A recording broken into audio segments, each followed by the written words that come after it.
there will be an index page, and when you click on that index page, there are so many tabs available. First is acknowledgement and disclaimer.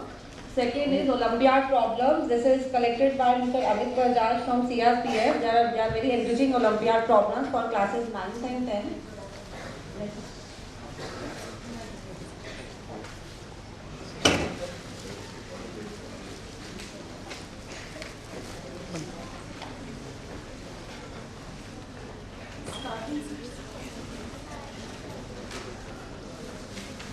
These are various Olympiad problems which are tagged under the category of class 9th and class 10th. These are some problems which can help your students to prepare for Olympiad. And there are some challenging problems, some hot questions for classes 9th and 10th.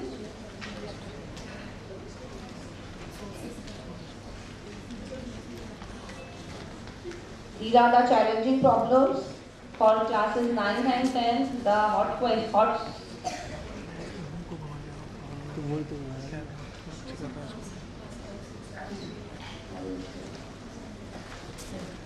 Then there are activities for classes that we have taken for classes 5 and level 5 and 6, 7, 8, 9, 10. For 5 and 6, let's take this maths craft session. Everything that is learned by your students in past 2 phases, it's there.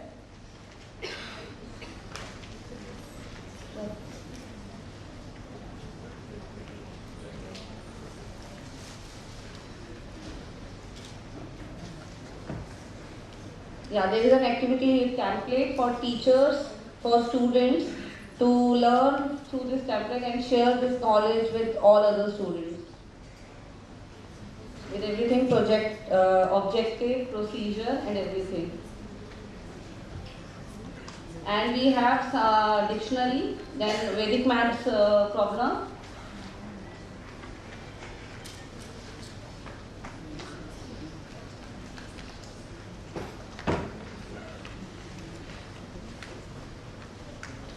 This is dictionary, numbers from A, that's like anti-table number, anti-square number.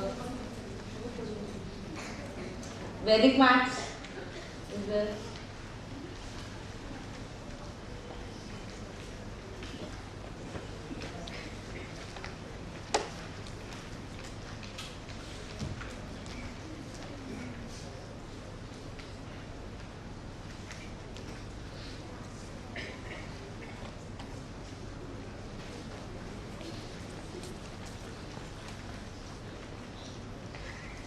This Vedic math series is prepared by Mr. Rakesh Bhatia.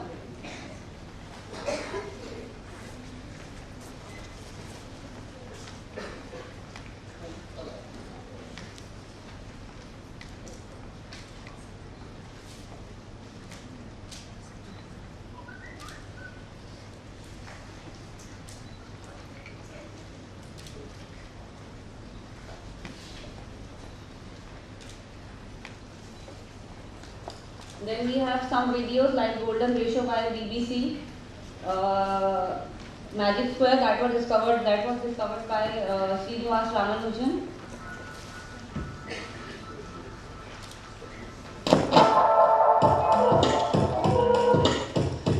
Beauty is in the eye of the beholder, or so we're told. But could there be hidden patterns that dictate what we find attractive in our buildings, in art and in nature? For centuries, artists have found that there's one particular proportion that appears to please us more than any other. It's become known as phi. The idea behind phi goes back to Euclid. He called it extreme and mean ratio. It's actually a very simple idea. Take a line and divide it into 2 pieces in such a way that the ratio of the whole line to the big piece is equal to the ratio of the big piece to the small piece. That's it. This ratio turns out to be approximately 1 to 1.618. It may not sound... Then we have few mathematics software also which will help you in preparing your lesson plans and teaching your students. I still believe that this skill is still incomplete because we have lots and lots of things to do, we have lots of work to do, and we keep on sharing such materials with you. Thank you. Thank you, Deepika. May I now request Principal Ma'am to present a small mark of remembrance to Dr. B.P. Singh, Director, NCSTC, Department of Science and Technology.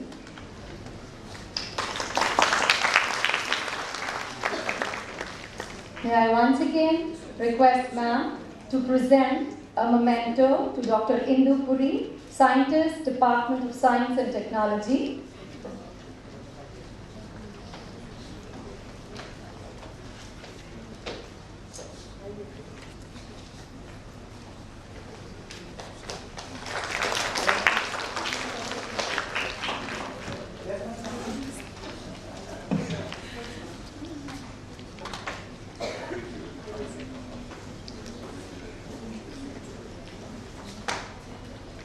I humbly request Secretary Shiksha Sanskriti Utthan Nyas, Shri Atul Kothari, to address us all.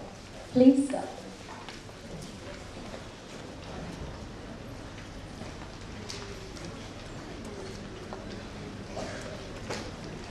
आज के इस कार्यक्रम के मुख्य अतिथि सिंह जी, इस संपूर्ण कार्यक्रम के 3 वर्ष से जिन्होंने आयोजन में सबसे महत्वपूर्ण भूमिका निभाई है, ऐसे सनातन धर्म पब्लिक स्कूल के प्राचार्य प्रिंसिपल बहन अनिता शर्मा जी, अन्य विद्वान अतिथिगण, सभी शिक्षक बहनों बंधुओं, प्रिय छात्र भाई और बहनों,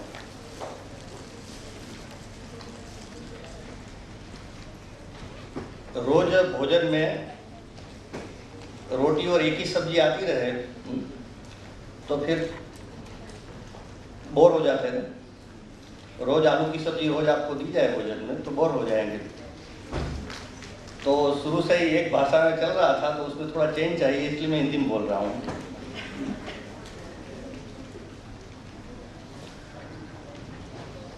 और आपके घर की, हमारे घर की भाषा है वो उसमें मैं बोल रहा हूँ। आज जिस व्यक्ति के नाम पर हम लोग 3 वर्ष से ये वर्कशॉप आयोजित कर रहे हैं, 4 वर्ष पूर्व मैं भी इनका सिर्फ नाम ही जानता था और कुछ नहीं जानता था। श्रीनिवास रामानुजन कोई मैथमेटिशियन हो गया, इतना ही मुझे मालूम था। लेकिन जब सेंट्रल गवर्नमेंट ने अनाउंस किया कि श्रीनिवास रामानुजन के 125 ईयर को सेलिब्रेट करना है, तो हम लोगों ने भी शिक्षा संस्कृति उत्थान न्यास और सनातन धर्म पब्लिक स्कूल ने भी मिलकर सोचा कि हम लोग इसको सेलिब्रेट करेंगे। गवर्नमेंट ने कितना सेलिब्रेट किया वो सब जानते हैं, लेकिन हम लोगों ने दिल्ली में और देश भर में इसको सेलिब्रेट किया। अभी श्रीनिवास रामानुजन के 125 वर्ष को सेलिब्रेट करना, वो एक वर्ल्ड के ग्रेट मैथमेटिशियन को एक श्रद्धांजलि तो है ही, लेकिन हम सब छात्र और टीचर्स, इन लोगों के जीवन में मैथमेटिक्स का क्या स्थान और क्या इंपॉर्टेंस होना चाहिए, ये अगर श्रीनिवास रामानुजन का जीवन अगर हम पढ़ते हैं तो उसमें अनुभव आता है। हमारे प्रोफेसर वी.के. गुप्ता ने इस पर किताब लिखी है, तो इनको हिंदी में लिखने की आदत कम थी, इसलिए उन्होंने हिंदी में लिखी थी, तो फिर मुझे करेक्शन के लिए उन्होंने दिया। तो मैंने लगभग वो 3 बार पढ़ ली इसे करेक्शन करते करते वो किताब। तो मैंने गुप्ता साहब का बहुत धन्यवाद किया है। मैंने कहा कि श्रीनिवास रामानुजन का जीवन आपकी पुस्तक में कुछ हिंदी में सुधार करने के लिए मुझे आपने दिया, तो उसके मेरे जीवन पर बहुत सारे संस्कार हो गए श्रीनिवास रामानुजन के। यानी एक मैथमेटिशियन कैसा होना चाहिए, एक एकेडमिशियन कैसा होना चाहिए, इसका अगर कोई मॉडल, एक आदर्श उदाहरण है तो श्रीनिवास रामानुजन का है। यानी यहाँ स्टूडेंट्स बैठे हैं, आश्चर्य होगा हम सबको कि जब वो स्कूल में पढ़ाई करते थे तो काफी बड़ा स्कूल था उनका, संख्या भी ज्यादा थी, सनातन धर्म पब्लिक स्कूल जैसी बड़ी स्कूल थी उनकी। तो उनका टाइम टेबल सेट करने में उनके टीचर्स को प्रॉब्लम आ रहा था। तो वो जो प्रॉब्लम्स आ रहा था उसका सॉल्यूशन उन्होंने श्रीनिवास रामानुजन ने उनको दिया, और कैसे टाइम टेबल सेट करना चाहिए पूरे स्कूल का जिससे इतनी सारे स्टूडेंट्स और टीचर्स का पीरियड, सारे सब्जेक्ट का एडजस्टमेंट बहुत अच्छी तरह हो सकता है। उसमें उनके टीचर्स को श्रीनिवास रामानुजन ने स्टूडेंट्स ने हेल्प किया।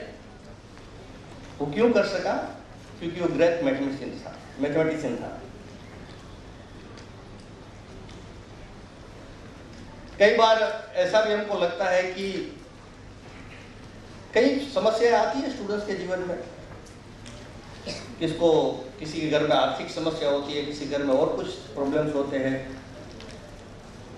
तो श्रीनिवास रामानुजन ऐसा था कि इतना गरीब पुअर फैमिली था उनका कि वो आगे स्टडी नहीं कर सकता था। लेकिन एक टीचर्स और स्टूडेंट्स का क्या रिलेशन होता है, ये इसमें बहुत इंपॉर्टेंट है। श्रीनिवास रामानुजन शायद उस समय 11th ये बोर्ड माना जाता था, मैट्रिक कहते थे, एसएससी बोर्ड जिसको आज कहते थे। तो 10th तक तो इतना ब्रिलियंट था सारे सब्जेक्ट में, लेकिन 11th में वो जब रिजल्ट आया तो सारे सब्जेक्ट में वो फेल था। लेकिन इनका मैथमेटिक्स का रिजल्ट था, वो उनके टीचर्स ने देखा तो वो 100 में से 125 मार्क्स दे सकते हैं क्या, ऐसा पेपर था उनका। तो छोटे गांव के शिक्षक थे वो, हम जैसे दिल्ली में जो है उसका एक्सपोजर इतना नहीं था उनका, तमिलनाडु के छोटे से गांव के थे वो। लेकिन जो एक शिक्षक का कमिटमेंट था वो उनमें था, इसलिए उन्होंने उनके एक मित्र रेलवे में अंग्रेज ऑफिसर था, अधिकारी, उनको बताया कि इस प्रकार का स्टूडेंट से क्या करें। तो उस रेलवे के ऑफिसर ने उनके सारे जो पेपर्स वगैरह थे श्रीनिवास रामानुजन के, वो उस शिक्षक से लेकर लंदन भेजा, प्रोफेसर हार्डी और 3 प्रोफेसर के बाद भेजा। दो प्रोफेसर ने रिस्पॉन्स नहीं किया, प्रोफेसर हार्डी ने रिस्पॉन्स किया कि इस लड़के को तुरंत आप लंदन इंग्लैंड भेजिए। बीच में कुछ प्रॉब्लम्स आया, नहीं भेजा। आफ्टर 6 मंथ फिर वो लंदन श्रीनिवास रामानुजन गया, और 4.5 years में, 4.5 वर्ष में श्रीनिवास रामानुजन ने जितने इंग्लैंड के मैथमेटिक्स अवार्ड थे वो सारे अवार्ड प्राप्त किए। हम में से भी कई लोग विदेश जाने की सोच रहे होंगे, शायद जाएंगे भी स्टूडेंट, लेकिन वो फॉरेन जाकर भी कैसा रहना है ये उनकी लाइफस्टाइल में हम देख सकते हैं। इनकी माँ इसलिए उनको फॉरेन जाने की परमिशन नहीं दे रही थी कि तू जाकर बिगड़ जाएगा, वहां जाएगा तो फॉरेन में जाएगा तो तू शराब पिएगा, तू नॉनवेज खाएगा, तू भगवान को भूल जाएगा, इसलिए फॉरेन नहीं जाने की अनुमति उनको नहीं दे रही थी, परमिशन नहीं दे रही थी। बाद में परमिशन दिया और फॉरेन गया तो उनकी माँ ने ये सब उनको बताकर भेजा। तो श्रीनिवास रामानुजन क्योंकि वहाँ की तो सारी सिस्टम ऐसी है कि वहाँ नॉनवेज नेचुरली है, तो इसलिए स्वयं अपना भोजन बनाकर वो करता था। और रोज सुबह इंग्लैंड में रहते हुए सुबह पहले पूजा पाठ करके ही, अपने भगवान का स्मरण करते ही बाद में आगे का काम करते थे। और इंग्लैंड में रहते हुए भी कभी भी शराब या नॉनवेज उन्होंने जीवन में नहीं लिया। जब वो बहुत बीमार हो गए और जब भारत वापस आ गए तो एक मैथमेटिशियन, एक टीचर्स के या एक इस प्रकार के विद्वान के जीवन में वैल्यूज कैसे होता है, आज क्राइसिस वैल्यूज की है ना, क्राइसिस ऑफ कैरेक्टर है, वैल्यू एजुकेशन पर बहुत डिस्कशन इसलिए हो रहा है। तो जब वो वापस आया तो प्रोफेसर हार्डी जिन्होंने सारा उनको हेल्प किया था, मदद किया था, उन्होंने एक लेटर मद्रास यूनिवर्सिटी को लिखा कि प्रोफेसर श्रीनिवास रामानुजन को मैथमेटिशियन है ग्रेट मैथमेटिशियन है, तो उनको प्रोफेसर की वहाँ जॉब दीजिए और उनको इतना सैलरी दीजिए कि उनको घर चलाने में प्रॉब्लम ना हो। तो उस समय चेन्नई यूनिवर्सिटी के रजिस्ट्रार का इनको लेटर आया, ये हॉस्पिटल में थे, कि आपको 200 रुपया 200 रुपीज आपको सैलरी दी जाएगी। तो श्रीनिवास रामानुजन रिप्लाई में जो लेटर लिखता है वो जिंदगी में याद रखने लायक बात है। वो रजिस्टर को रिप्लाई करता है कि 200 रुपीज मुझे मेरे घर चलाने के लिए नहीं चाहिए। उस समय 200 रुपीज आज के 2 लाख रुपए थे,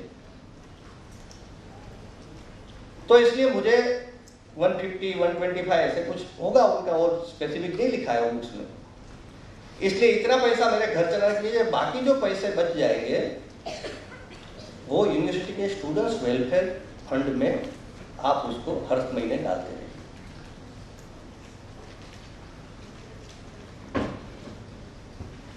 यानी अपनी सैलरी बढ़ाने की डिमांड करने वाले तो आपने बहुत देखे होंगे देश में, इसके लिए आंदोलन करने वाले तो देखे होंगे, लेकिन अपनी सैलरी में से मुझे ज्यादा सैलरी है इसलिए इसमें से पैसा बच जाएगा वो स्टूडेंट्स वेलफेयर फंड में देना, ये उस समय उन्होंने किया। मैथमेटिक्स की लाइफ यानी क्या, मैथमेटिशियन की लाइफ कैसी होनी चाहिए, तो जब वो लास्ट स्टेज में थे कि कुछ दिनों में डेथ हो जाएगी, उनकी ऐसी स्थिति थी उनकी, तो उनकी वाइफ, उनकी पत्नी लिखती है कि वो मुझे कहते थे, ठीक से बोल नहीं पाते थे, तो वो कहते थे कि डायरी और पेन लेकर आप बैठिए और उस